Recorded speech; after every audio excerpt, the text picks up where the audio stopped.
Assalamualaikum warahmatullahi wabarakatuh. Alhamdulillah. Innal hamdalillah nahmaduhu wa nasta'inuhu wa nastaghfiruh. Wa na'udzu billahi min shururi anfusina wa min sayyiati a'malina. May yahdihillahu fala mudilla lahu wa may yudlil fala hadiya lahu. نشهد أن لا إله إلا الله وحده لا شريك له ونشهد أن محمدا عبده ورسوله نبي أما بعد فقد قال الله تعالى في كتابه الكريم أعوذ بالله من الشيطان الرجيم بسم الله الرحمن الرحيم قل إن كنتم تحبون الله فاتبعوني يحببكم الله ويغفر لكم ذنوبكم والله غفور رحيم. Qala Nabi sallallahu alaihi wasallam qul ummati yadkhulul jannata illa man aba. Qila ma ya Rasulullah qala man ata'ani dakhala al-jannah wa man asani faqad aba. Qala Rasulullah sallallahu alaihi wasallam. Bapak dan Ibu yang dimuliakan Allah Subhanahu wa taala. Lagi dan lagi kita sama-sama bersyukur kepada Allah Subhanahu wa taala. Pagi yang berbahagia ini kita masih diberi kesehatan, masih dipanjangkan umur, serta masih diberikan nikmat yang besar, yakni nikmat agama, iman dan Islam. Nabi katakan tidur ini adalah mati kecil, sehingga ketika kita mau tidur pun kita minta kepada Allah. Sesungguhnya hidupku matiku di tangan Allah. Begitu juga bangun tidur. Bangun tidur kita dibangunkan oleh Allah. Maka ketika Rasulullah SAW ajarkan menjawab daripada azan, hayalal sholah, dipanggil sholat, maka Nabi katakan jawablah dengan la haula wala quwata illa billah.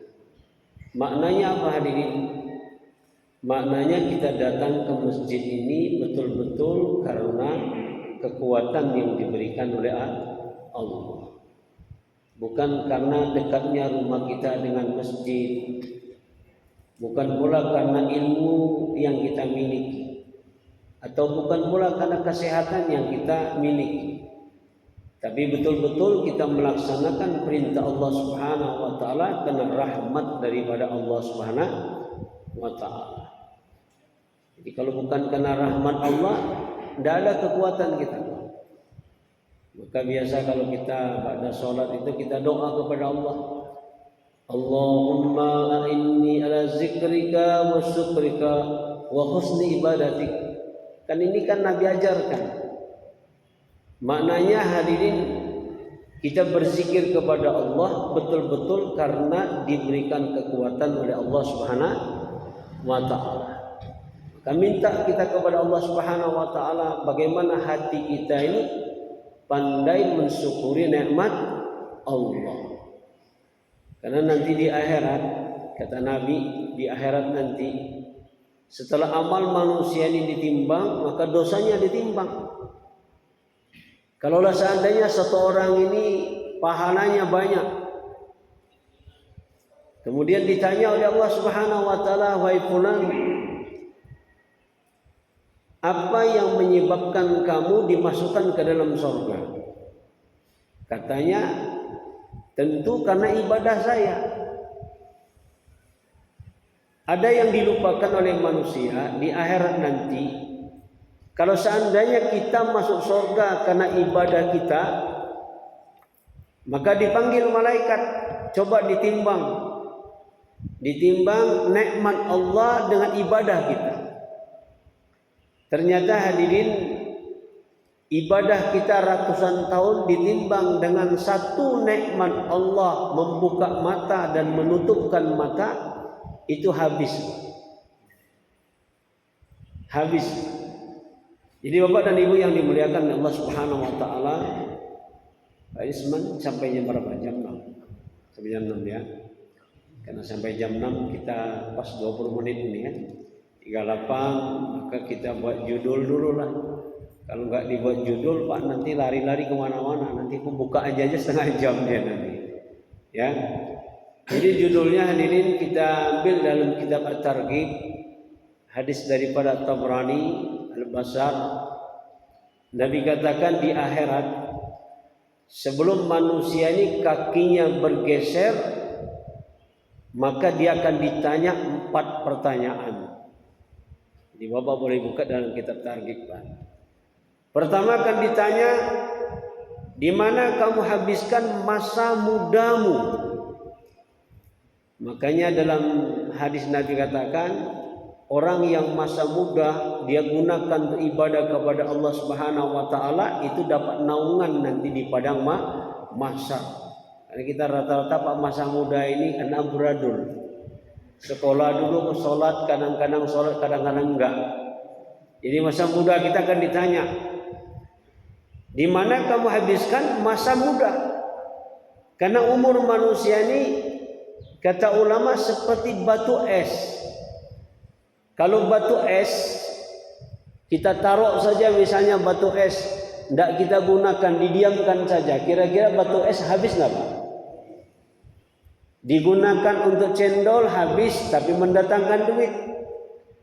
Digunakan untuk es krim, besar lagi duitnya. Bahkan bisa membeli balok es lagi, berpuluh-puluh balok es. Itu maknanya umur. Digunakan sholat habis, digunakan baca Quran habis, digunakan untuk tahajud juga habis Pak. Ini kalau ditanya masa muda 1-0.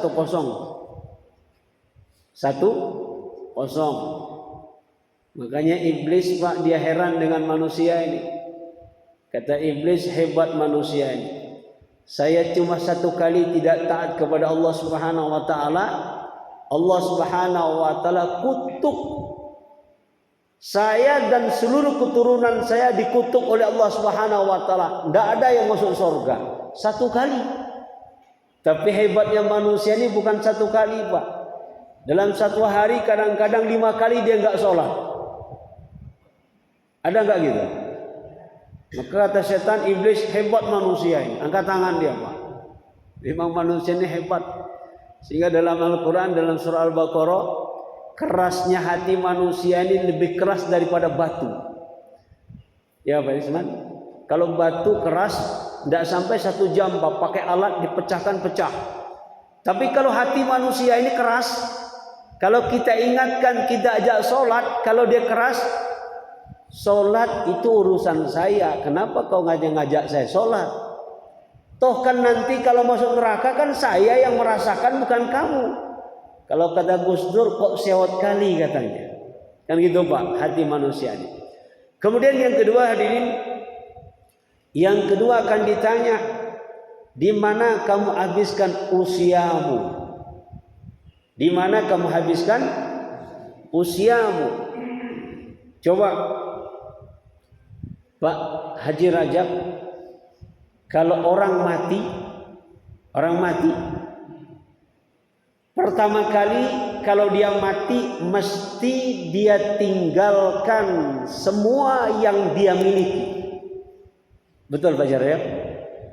Istri tinggal, anak tinggal, kedai tinggal, kita bangun sawit 1000 hektar tinggal, mau dan tidak mau mesti kita akan tinggalkan. Kalau orang mati. Maka ada satu orang ulama ini dia nikah dengan anak orang kaya, konglomerat, kaya raya. Jadi begitu nikah dengan anak orang kaya ini, langsung dibagikan harta warisannya.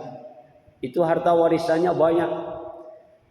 Maka mendengar berita bahwa menantunya ini harta warisan daripada mertuanya tadi semuanya digunakan untuk kebaikan, untuk agama, sehingga habis, jatuh miskin.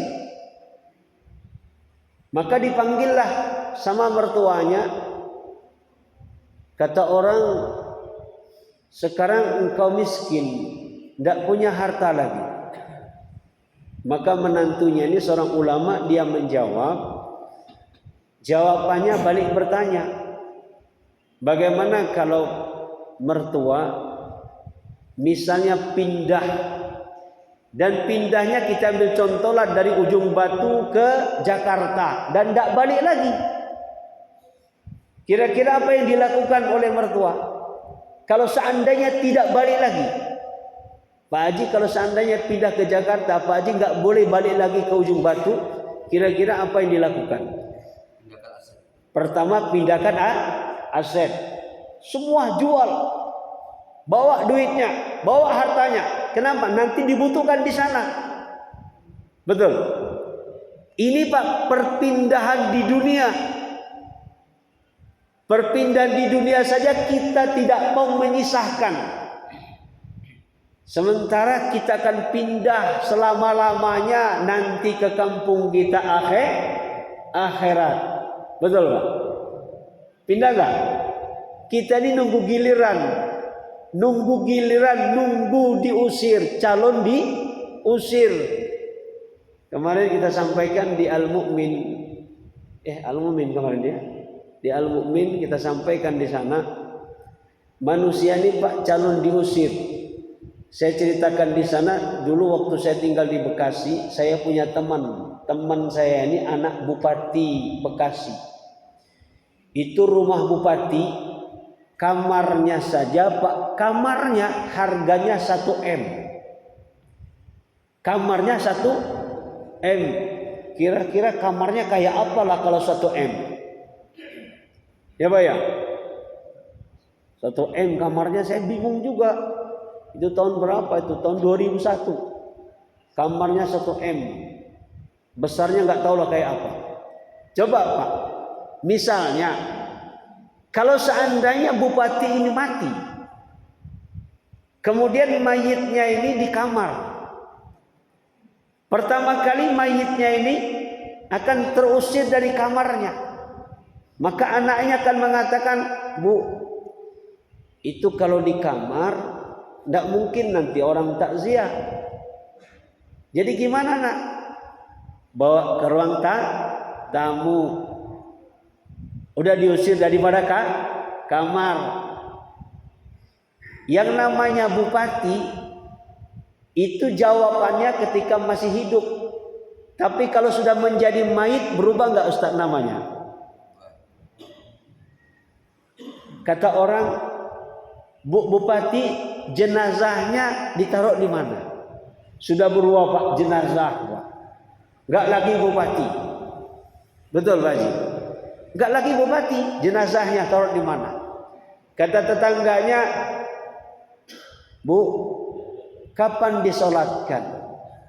Kapan mayitnya disolatkan? Kapan dikuburkan? Ada ndak orang mengatakan, Bu Bupati, ini Bupati ini baik betul kepada kami dulu, tidak usahlah dikubur. Tidak ada Pak, diusir. Yang unik lagi, dia punya mobil dan cruiser. Kalaulah seandainya ibunya mengatakan, nak, sebagai penghargaan kepada bapak, itu mobil dan cruiser tadi joknya dibuka. Kan yang mencari mobil dan cruiser kan bapakmu sebagai penghargaan terakhir. Kira-kira sama anaknya boleh nggak Pak? Tidak boleh. Dia bilang sama ibunya, Mak, kalau nanti mayitnya si bapak ini dimasukkan ke mobil, nanti takutnya mobilnya ada hantunya. Betul? Tidak boleh Pak. Tidak boleh. Jadi hari ini hadirin yang dimuliakan oleh Allah Subhanahu wa taala, ketika manusia mati, mau dan tidak mau semuanya mesti kita tinggalkan. Betul? Makanya pertanyaan yang kedua, dari mana hartamu, kemudian kemana kamu belanjakan? Kalau halal dihisab, kalau haram diazab. Sekarang kita tanya Pak dengan harta kita. Kata Nabi, harta ini cuma 3 macam. Harta yang sudah kita gunakan, harta yang sudah kita makan, harta yang sudah kita pakai. Kalau baju yang sudah kita pakai larinya kemana Pak? Kalau sudah buruk, ke tong sampah. Harta yang kita makan, kita minum kemana? Jadi tabungannya kemana? Ke WC. Paham Pak kita? Yang kedua, harta warisan. Harta warisan. Misalnya Pak Dokter, misalnya ini Pak, contoh, Pak Dokter misalnya kontraknya habis, dengan kata lain mati. Kira-kira hartanya Pak Dokter yang tertinggal ini menjadi warisan atau hartanya Pak Dokter? Harta warisan. Hartanya yang milik kita itu harta yang sudah kita gunakan untuk kebaikan. Itu harta kita Pak. Sekarang kita tengok harta pertama yang kita makan, kita minum, kita gunakan. Dah jadi tong sampah, harta warisan. Semua yang kita tinggalkan menjadi harta warisan. Maka Nabi katakan harta ini dia menjadi besar kalau digunakan untuk agama. Ketika harta ini digunakan untuk agama, kata Nabi nanti di akhirat harta kita ini akan berkata, ya Allah, dulu saya kecil, sekarang jadi besar. Dulu saya panah, tidak kekal, sekarang menjadi kekal. Ya Allah, jadikanlah orang yang menjadikan aku besar, yang menjadikan aku kekal ini, jadikanlah dia sebagai calon penghuni surga. Surganya yakni surganya Allah Subhanahu wa taala. Maka kita lihat hadirin, manusia yang paling cerdik, manusia yang paling pintar adalah Nabi kita Muhammad sallallahu alaihi wasallam. Bagaimana cara Nabi sallallahu alaihi wasallam menggunakan harta? Maka kalau kita hari ini kita gunakan harta kita untuk umroh, untuk haji, itu dilipat gandakan 100.000. Tapi kalau hartanya digunakan untuk dakwah fisabilillah, dilipat gandakan 700.000. Mana yang lebih besar, 700.000 dengan 100.000? Tapi kalau untuk nolong orang lain itu dikali 10. Dikali berapa? Dikali 10. Kemudian yang kedua hadirin, kalau manusia mati, semua yang dilakukan di dunia ini, baik yang baik ataupun buruk, itu mesti dibawa ke akhirat. Betul? Misalnya contoh, kita lihat istri kita dengan perasaan perasaan sayang. Kira-kira dapat pahala enggak Pak? Itu nanti di akhirat jadi pahala enggak? Jadi pahala. Tapi kalau kita lihat istri tetangga dengan perasaan nafsu, itu kira-kira dibawa juga enggak ke akhirat? Dibawa Pak. Yang paling kutakuti kata sahabat Abu Darda, nanti di akhirat pertanyaan yang keempat. Pertanyaan keempat, sudahkah kamu amalkan ilmu yang kamu ketahui sedikit atau banyak? Ini berat nih Pak. Ilmu sedikit atau banyak akan diminta tanggung jawab. Karena ilmu ini, hak ilmu ini pertama belajar. Setelah belajar diamalkan. Setelah diamalkan didakwahkan. Tidak bisa Pak kurang satu. Belajar, oke. Ngamalkan enggak? Diajarkan, kena Pak. Atau kita belajar, kita amalkan untuk diri kita sendiri, nafsi-nafsi, tidak kita sampaikan sama orang, kena juga dia. Karena ini ilmu ini, kenapa dia jadi wajib? Ketika hajatul wada, Nabi berpesan, sampaikan walaupun satu ayat. Coba Pak, suratul Fatihah berapa ayat? 7. Ya kan? Sudah kita dakwahkan belum? Mungkin belum. Maka ini akan diminta tanggung jawab. Jadi pertanyaan Yang ketiga tadi adalah harta yang kita miliki, dari mana kemudian kemana kita belanjakan. Maka kita hari ini Pak, kita tengok dengan diri kita hari ini. Kita hari ini sedang membangun akhirat atau sedang membangun dunia. Paham Pak Dokter? Sedang membangun dunia atau sedang membangun akhirat. Kalau seandainya kita membangun dunia, okelah kita membangun dunia. Berapa lama Pak kita menikmati dunia kita? Berapa lama? Maka Allah katakan dalam surah Al-Ahzab kalau enggak salah kan, manusia ini kata Allah jahil dan bodoh. Kenapa jahil? Kopiah mestinya ditaruh di kepala, taruh di dengkul. Kenapa manusia ini kata Allah bodoh? Manusia ini bodoh, sibuk mengumpulkan, sehingga kadang-kadang malam jadi siang, siang jadi malam, kadang-kadang lembur, kadang-kadang keluar negeri, sibuk mengumpulkan. Setelah dikumpulkan, game over, is dead, alias mati. Betul pada orang. Manusia dibodoh, dikumpulkan, setelah dikumpulkan mati. Maka orang yang cerdik seperti ulama tadi, dia bilang sama mertuanya, wahai mertuaku, aku sayang sama istriku, sayang kepada anak menantu. Kenapa? Karena aku membutuhkan harta ini, kukirimkan ke akhirat. Supaya apa? Supaya nanti ketika kami di padang mahsyar, ini harta kami akan membela kami. Sekarang kita tengok dengan diri kita ini Pak. Di 5 menit lagi Pak ya. Memang kalau kita bicara agama ini, kalau nggak dikasih judul ya Pak ya, panjang dia. Kemudian hadirin, pertanyaan yang terakhir adalah ilmu yang kita ketahui sedikit atau banyak Pak. Yang paling berat Pak, ilmu ini nanti tanggung jawab di akhirat. Maka ke dalam kitab Riyadhus Shalihin, Bapak boleh buka di sana, ada kisah santri dengan muridnya. Diceritakan di akhirat, gurunya ini Pak kiainya ini masuk neraka.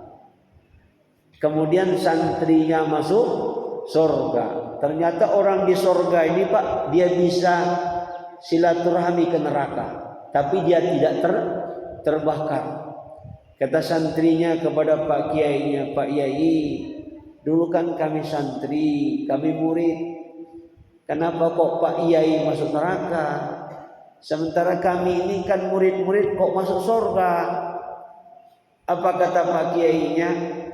Dulu saya mengajarkan ilmu kepada kalian, tapi saya tidak mengamalkan ilmu yang saya ketahui. Karena kata ulama, ilmu ini 2 macam. Ilmu di lisan, ilmu yang di hati. Ilmu di lisan, ini ilmu di lisan ini Pak, maknanya tidak sampai kepada amal. Ini banyak nih. Maka Nabi SAW mengingatkan kepada para mubaligh Pak, diingatkan ketika Nabi Isra dan Mi'raj, Nabi SAW diajak oleh Jibril alaihissalam keliling surga dan neraka. Kemudian di neraka ada, bukan di neraka, di akhirat, apa namanya? Ya di akhirat ya. Nabi jumpa dengan manusia, yang mana manusia ini dia sibuk menggunting-gunting bibirnya. Digunting lagi keluar lagi, digunting lagi keluar lagi, digunting lagi keluar lagi. Kemudian Rasulullah tanya sama Jibril, ya Jibril, apa dosa umatku ini? Ini kata Jibril, inilah mubaligh umatmu. Mubaligh umatmu. Dia pandai berceramah tapi tak pandai amal. Coba, berat tak ilmu? Jadi ilmu ini, sehingga dalam Al-Quran dikatakan, atamuruna an-nasa bil birri wa tansawna anfusakum wa antum tatlunal kitab afala ta'qilun. Apakah kamu suruh orang berbuat kebaikan? Apakah kamu, kata Allah, menyuruh orang berbuat kebaikan, sementara kamu melupakan diri kamu padahal kamu membaca kitab? Kata Allah, apa kamu enggak punya otak katanya? Jadi dalam agama ini pertama kali babnya adalah niat. Niat menentukan hasil. Apa niat kita? Kalau niat kita mencari keridhaan Allah, maka kita akan dapat ridhonya Allah. Sehingga Nabi sallallahu alaihi wasallam berpesan, barang siapa belajar seni pidato sehingga orang-orang terkagum dengan olahan katanya, sehingga orang-orang memuji dirinya, maka kata Nabi, amal yang fardu dan sunnah itu selama 40 hari tidak diterima oleh Allah. Memang berat. Nabi sallallahu alaihi wasallam suksesnya dakwah karena Nabi mencontohkan. Kalau sahabat, kulu mislana, jadilah kamu seperti kami. Jadi Bapak dan Ibu yang dimuliakan Allah Subhanahu wa taala, inilah 4 pertanyaan kita hari ini yang ada pada diri kita. Sekarang ada enggak obatnya supaya enggak ditanya 4 pertanyaan? Ustaz, ada enggak obatnya supaya enggak ditanya? Pak Haji, ada enggak obatnya? Ada, kata Nabi. Satu hadis ya Pak ya. Bapak boleh buka. Kata Nabi dalam satu hadis, barang siapa menjaga solat yang 5 waktu. Pertama, kalau dia menjaga solat 5 waktu, kanat lau nurun, solatnya menjadi cahaya. Yang kedua, wa burhanan, menjadi pembela ketika mati dalam kubur. Kemudian nanti di padang mahsyar solatnya akan menjadi penyelamat. Siapa yang menjaga solat 5 waktu nanti di akhirat, dia tidak akan ditanya 4 pertanyaan tadi, masuk surga tanpa dihisab. Tapi ini berat Pak, enggak gampang. Tapi fenomena minimal lah seumur hidup kita bisa mengamalkan satu hadis dari Anas bin Malik. Mendengar Rasulullah sallallahu alaihi wasallam bersabda, kata Nabi, man shallah lillahi arba'ina yauman fi jama'atin yutriku takbiratu ula kutiba lahu bara'atani, bara'atu minan nar wa bara'atu minan nifaq. Kata Nabi, siapa yang salat berjamaah ikhlas karena Allah Subhanahu wa taala tanpa ketinggalan takbiratul imam, dia akan dapatkan 2 jaminan. Kalau mati, bara'atum minan nar, bebas daripada asap neraka. Yang kedua sebelum meninggal dunia, wa bara'atum minan nifaq, dibebaskan sifat munafik. Ini Pak standar. Keselamatan nanti di akhirat bergantung kepada solat. Karena solat ini kata Nabi barometer iman kita. Ngaku beriman, tengok solatnya. Karena kata Nabi, kalau ingin dia orang beriman di kampung, tengok solatnya. Nabi katakan tengok solatnya. Sama hadisnya dari Anas juga. Kata Nabi, iza ra'aitumur rajula yulazimul masjida fashhadu lahu bil iman. Kalau kamu lihat orang beriman di kampung, tengok azan dikumandangkan. Azan dikumandangkan bolak-balik dari ke masjid, itulah Nabi katakan fashhadu lahu bil iman. Aku bersumpah dia orang yang beriman kepada Allah. Mudah-mudahan kuliah subuh singkat ini bermanfaat kepada saya pribadi dan kepada jamaah sekalian.